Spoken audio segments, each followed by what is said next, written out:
So in this video, I'm going to demonstrate the active cycle of breathing technique. This technique has been developed to try and help you to reduce and to clear your own phlegm, as well as increase your volume of air. So it's divided into three sections. The first section is breathing control, the second section is thoracic expansion, and then it's followed by huffing techniques to try and help you to actually clear the phlegm. So I'm going to go through breathing control first.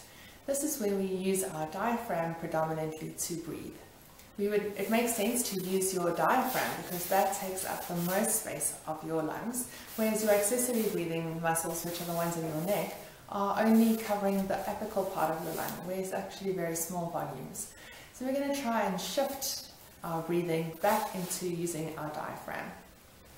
So what you're going to do for this one is put your hands on your stomach. This is not a forced breathing, it's a breathing control, so we use it to try and slow down your breathing. Usually if you're anxious or you're struggling with a shortness of breath, we start to breathe very short and shallowly up at the top of our lungs, which is not good for gas exchange, etc. So we're going to try and shift this and bring your breathing rate down and let you have more volume.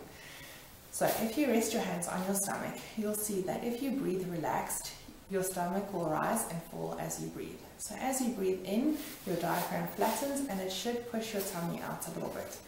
So you're going to make sure that you're sitting in a nice comfortable position, that your shoulders are nice and relaxed, and that you can really let go of all these top muscles, and you're going to just try and breathe in deep into your lungs so that your stomach will rise. And then you would let it go. So you're using this technique to gain control of your breathing and to really slow things down. If you're battling to calm down, you can try a PostLip breathing. And you're going to try 3 to 5 of these breaths. You're going to follow this with the thoracic expansion breathing. So there you would feel for the side of your rib cage, and you're going to try and breathe into your hands. And at the end, you're going to hold it for 3 to 5 seconds and then let it go. And again, breathe in, hold for 3 to 5 seconds, and then let it go. This should also be a relaxed expiration, so kind of like a sigh.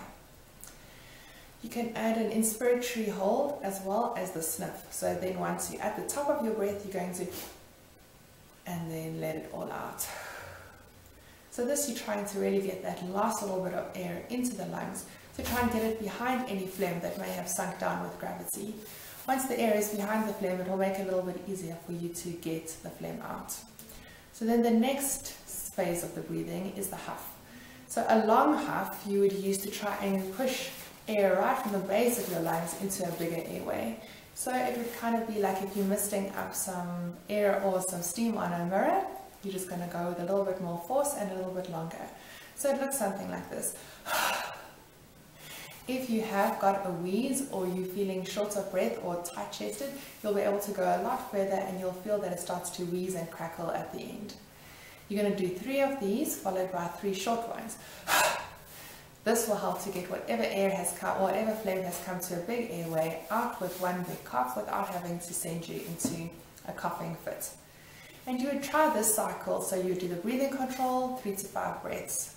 Then the thoracic expansion, 3 to 5 breaths. Followed by a long huff, 1 or 2, and then a short huff, 1 or 2, and then go back to breathing control, thoracic expansion, huff. And you would do this for about 10 minutes to try and clear any phlegm. It's also a good idea to do this in a position of postural drainage. So if you have been told that you have got one lobe of your lung that has filled up, then your physio will show you positions that you can lie in to do this to effectively clear any phlegm or get any drainage. So give this a go. Let's see how you get on.